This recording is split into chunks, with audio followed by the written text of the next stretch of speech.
আখির নতুন ব্রাইডাল সাজ এখন আলোচনার মুখে। অনেকেই আখির এই ব্রাইডাল লুকটা একদমই পছন্দ করেনি। এরপরে যেন আলোচনার মুখ্য বস্তু হয়ে ওঠে আখির এই নতুন ব্রাইডাল শুট। নতুন ব্রাইডাল এই শুটে আখি হিন্দু ধর্মের বিয়ের কোণে সেজেছে। এতেই যেন চরম সমালোচনায় উঠে এসেছে এবার আখি। সোশ্যাল হ্যান্ডেলে আখির এই ব্রাইডাল সাজটা প্রকাশ হওয়ার পরেই এখন সমালোচনার মুখে রয়েছে আখি। অনেকেই আখির এই ব্রাইডাল সাজটা পছন্দ করেনি। আখি নাকি এখানে হিন্দু ধর্মের বিয়ের সাজ নিয়েছে, আর এতেই যেন এখন আলোচনায় রয়েছে আখি।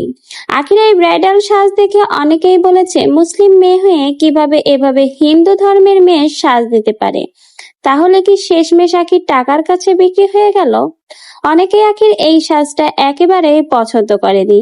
এ নিয়েই রীতিমতো সোশ্যাল হ্যান্ডেলে এখন চর্চায় রয়েছে আখি। অনেকেই আবার ভিন্ন মত প্রকাশ করেছে। তারা বলেছে, একটা মানুষ যে কোনো সাজ নিতেই পারে, সাজলেই যে সে মুসলিম থেকে হিন্দু হয়ে যাবে এ কথা কোথায় লেখা আছে? আখির এই ব্রাইডাল সাজ এখন রীতিমতো চর্চার মুখে রয়েছে। কেউ কেউ তো আবার রীতিমতো সোশ্যাল হ্যান্ডেলে আখির এই ব্রাইডাল লুকের সাজ পোস্ট করে বলেছে, কোন দিক থেকে আখিকে হিন্দু ধর্মের বিয়ের কোণে মনে হচ্ছে। শাখা সিঁদুর তো আর এখানে সে পরেনি, কেবলমাত্র টোপর আর হাতের শাখাটা পরেছে। শাখা তো এখন ফ্যাশনের জন্য অনেক মেয়েরাই পরে থাকে, এতে হিন্দু হওয়ার কি আছে? শাখা পরলেই কি একটা মেয়ে হিন্দু হয়ে যায়? এই ধরনের নানা সমালোচনা চলছে এখন আখির এই নতুন ব্রাইডাল লুক জুড়ে। কিন্তু আখি এখনো তার এই ব্রাইডাল লুক নিয়ে কোনো মুখ খোলেনি।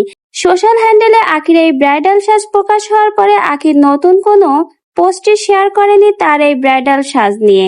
এমনকি সে নতুন নতুন আরো এই ব্রাইডাল সাজের ভিডিও পোস্ট করেছে। আখি যে প্রমোশনের কাজ করে, সেক্ষেত্রে তার নতুন নতুন ব্রাইডাল সাজ নিতেই হয়। ঠিক আখির প্রমোশনের ভিডিওর একটা ব্রাইডাল লুক ছিল এই নতুন হিন্দু ধর্মের বিয়ের কোণের ব্রাইডাল লুক, আর সেই ব্রাইডাল সাজ নিয়ে এখন আলোচনার মুখে রয়েছে আখি। আখির এই ব্রাইডাল সাজ আপনাদের কাছে কেমন রয়েছে এবং আপনার কি মত আখির এই ব্রাইডাল সাজ দেখে? অবশ্যই আপনার মতামত আমাদের কমেন্ট বক্সে কিন্তু জানিয়ে যেতে ভুলবেন না।